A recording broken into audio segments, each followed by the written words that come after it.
اسلام، بائیں دیکھتا ہے تو اسلام کا جھنڈا، پیچھے دیکھتا ہے تو پوری دنیا میں اسلام لہرا چکا ہے. سامنے سمندر آ جاتا ہے، چیختا ہے، چلاتا ہے، وضو بناتا ہے سمندر کے پانی سے اور 2 رکعت نماز پڑھتا ہے.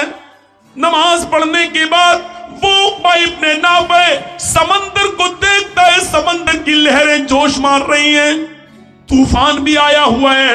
اس نے سمندر کے پانی میں طغیانی پیدا کر دی، سمندر کا پانی پورے جوش و خروش کے ساتھ ہے. لیکن عقبہ ابن نافع کو نہ آندھی کی فکر ہے، نہ طوفان کی فکر ہے، نہ سیلاب کی فکر ہے، نہ سمندر کی لہریں جو جوش مار رہی ہیں ان کی فکر ہے. چیخ کر کہتا ہے الہ العالمین، میں نے دائیں بھی تیرے نبی کا جھنڈا لہرا دیا ہے، میرے بائیں طرف بھی اسلامی اسلام ہے، میرے پیچھے بھی اسلامی اسلام ہے، میرے سامنے کوئی بستی نہیں ہے، میرے سامنے کوئی کنٹری نہیں ہے، میرے سامنے کوئی گاؤں نہیں ہے، میرے سامنے کوئی شہر نہیں ہے، سامنے سمندر ہے، سمندر بھی جوش مار رہا ہے. الہ العالمین، مجھے اس جوشیلے سمندر کی فکر نہیں ہے، مجھے صرف اتنا معلوم ہو جائے اس سمندر کے پار بھی، اس سمندر کو کراس کرنے کے بعد بھی تیری کوئی بستی ہے، تیرا کوئی ملک ہے جہاں تیرا کوئی بندہ رہتا ہے.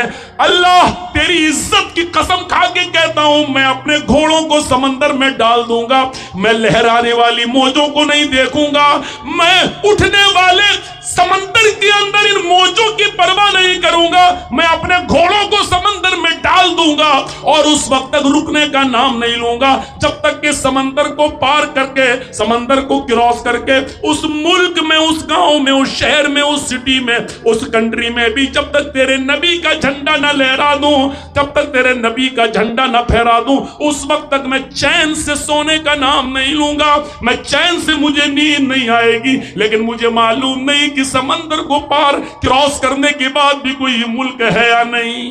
دیکھ رہے ہیں آپ؟ اب سوچو ایمان کس کو کہتے ہیں؟ کیرم بورڈ کھیلنے والوں، پتنگ اڑانے والوں، شادیوں میں ڈی جے بجانے والوں، اپنا ایمان اپنے دل میں رکھ کر اس ایمان کے بارے میں سوچو کہ اس ایمان میں اور تمہارے ایمان میں کتنا فرق ہے. وہ نوجوان کہتا ہے کہ اس وقت تک میں نہیں سوؤں گا جب تک کہ اس بستی میں بھی تیرے نبی کا جھنڈا نہ لہرا دوں. اور تم تو اپنے گھر پر بھی نہیں لہرا سکتے ہو، گھر تو چھوڑو، تم اپنے آپ پر بھی اسلام نافذ نہیں کر پائے ہو، اپنے گھر پر کیا کرو گے؟ اور اپنے گھر پر نہیں کر سکے ہو تو اپنے ملک میں کیا کرو گے؟ اور اپنے ملک میں نہیں کر سکے ہو تو ساری دنیا میں کیا کرو گے؟ میرے پیارے ساتھیو، ایک طرف اس ایمان کو دیکھو اور ایک طرف اپنا ایمان دیکھو. اس کے اندر جب ایمان آیا تو وہ یہ نہیں دیکھ رہا ہے کہ سمندر میں ہم اپنا گھوڑا ڈال دیں گے تو میرا انجام کیا ہوگا، سمندر کی لہریں میرے گھوڑے کو بہا دیں گی. اس نے کہا جب لوگ اپنے پہ آتے ہیں تو نہیں دیکھتے ہیں. اور اسی کو تو دیکھ کر اقبال نے کہا تھا، دشت تو دشت ہے دریا بھی نہ چھوڑا ہم نے، بحر ظلمات میں دوڑا دیے گھوڑے. وہ کون سا ایمان تھا جو سمندر کی جوشیلی لہروں کو بھی نہیں دیکھتا تھا اور کہتا تھا اللہ بس مجھے اتنا پتا چل جائے کہ اس سمندر کو کراس کرنے کے بعد بھی کوئی ملک ہے، کوئی شہر ہے اور جہاں تیری مخلوق رہتی ہے. اللہ تیری عزت کی قسم میں سوؤں گا نہیں جب تک کہ اس بستی پر ہم محمد کا جھنڈا نہ پھہرا. تم اپنی بہنوں کو بازاروں میں جانے سے نہیں روک سکتے ہو، کلیا چک کی شاپنگ کرنے سے نہیں روک سکتے ہو، اپنی بیٹیوں پر پابندی نہیں لگا سکتے ہو، اپنے گھروں پر اسلام کیا نہ. مولانا کیا ہوگا یو پی کے چناؤ میں؟ مولانا ہر جگہ یہ، پھر ایسا نہ ہو. وہ تو ہوگا، کیوں رو رہے ہو؟ دیکھو یہ دن ہمیں بھی دیکھنا پڑیں گے، تمہیں بھی دیکھنا پڑیں گے، کیونکہ اللہ نے کہا ہے ہم بلندی اس کو دیتے ہیں جو اپنی بنیاد سے جڑا ہوا ہو. ہم تو اپنی بنیاد سے رشتہ ختم کر چکے ہیں، ہم اپنی بنیاد سے رشتہ توڑ چکے ہیں. ہمیں بلندی نہیں مل سکتی، ہمیں عزت نہیں مل سکتی، ہمیں ترقی نہیں مل سکتی، کیونکہ بنیاد سے ہم نے رشتہ توڑ لیا ہے اور ہماری بنیاد ہے ایمان. یہ طاقت آ جاتی ہے ایمان کی بات. ہمارے اندر یہ طاقت ہے. جس لڑکے کی شادی ہو رہی ہے وہ خود ڈی جے بند نہیں کرا سکتا ہے. سوچیے آپ وہ کون سا ایمان تھا. ہم ذرا اس ایمان کے بارے میں تصور کریں کہ وہ کون سا ایمان تھا کہ حکومتوں کو، سلطنتوں کو پلٹتے ہوئے طارق ابن زیاد، ساری جگہ اسلام لہراتا ہوا طارق ابن زیاد جب اسپین پہنچتا ہے، اسپین بھی افریقہ میں، جب اسپین پہنچتا ہے تو طارق ابن زیاد اپنے ساتھ جن فوجیوں کو لے کر گیا تھا، جن کشتیوں میں بیٹھ کر سفر کرتے ہوئے جب پہنچا تھا اور اسپین میں پہنچ چکا تو اس نے کہا ساری جگہوں پر ہم نے اسلام لہرا دیا ہے، پھیرا دیا ہے، اسلام کا جھنڈا پھیرا دیا ہے، محمد کا دین ہر جگہ پہنچ چکا ہے، صرف اسپین باقی رہ گیا ہے، اب ہمیں اسپین کے اندر اسلام کا جھنڈا لہرانا ہے، اب ہم اسلام کی دعوت اسپین کے اندر دینے آئے ہیں۔ نوجوانوں کیا میرا ساتھ دو گے؟ طارق ابن زیاد کی فوج نے کہا بالکل، ہم تو آئے اسی لیے تاکہ آپ کا ساتھ دیں۔ طارق ابن زیاد نے کہا اگر تم چاہتے ہو کہ اس بستی میں اسلام کا جھنڈا لہرے، محمد کا دین ترقی کرے، تو سب سے پہلے جن کشتیوں پر تم سوار ہو کر آئے ہو ان کشتیوں میں آگ لگاؤ، جن ناؤں میں جن کشتیوں میں بیٹھ کر تم آئے ہو ان کشتیوں میں تم آگ لگاؤ۔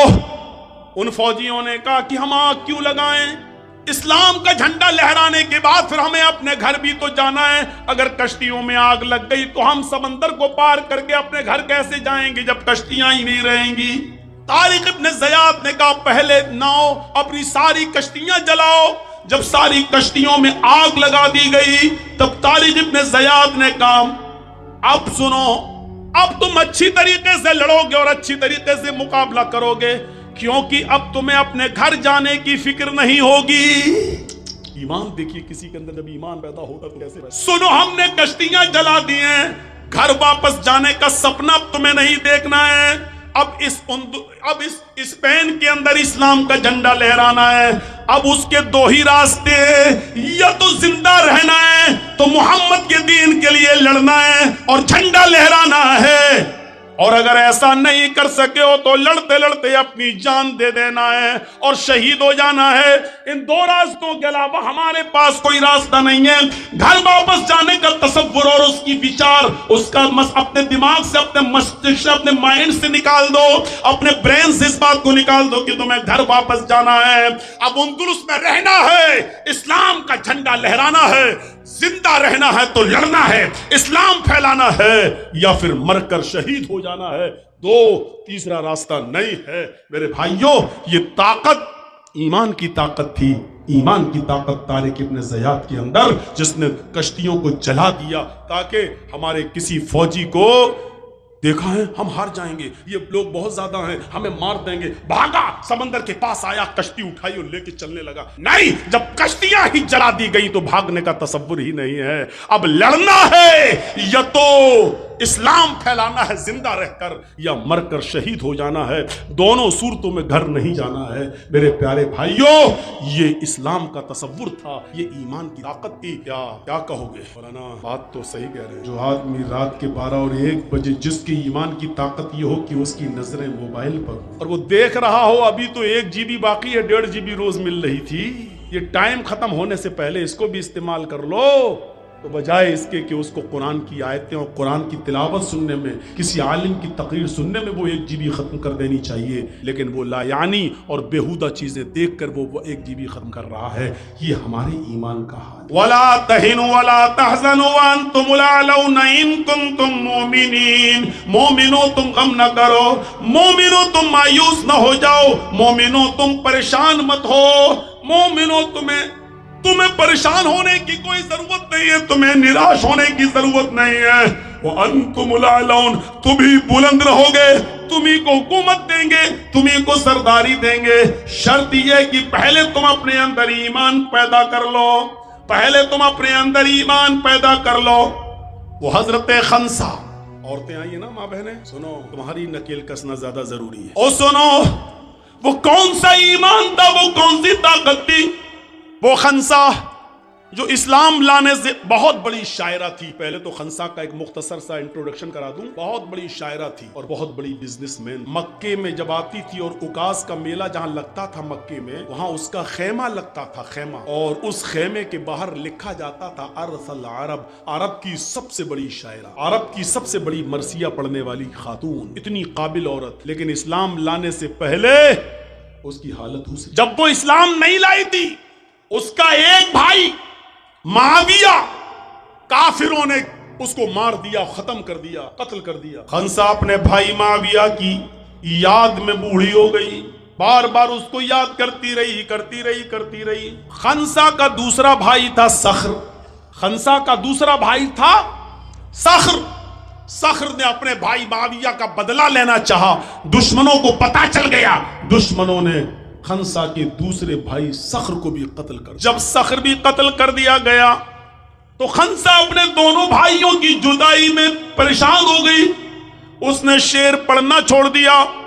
لیکن اپنے بھائی کی جدائی میں جو وہ شعر پڑھا کرتی تھی, اس شعر سے آپ کو اندازہ ہوگا کہ صخر کے مرنے کے بعد خنسا کو کتنی تکلیف ہوئی.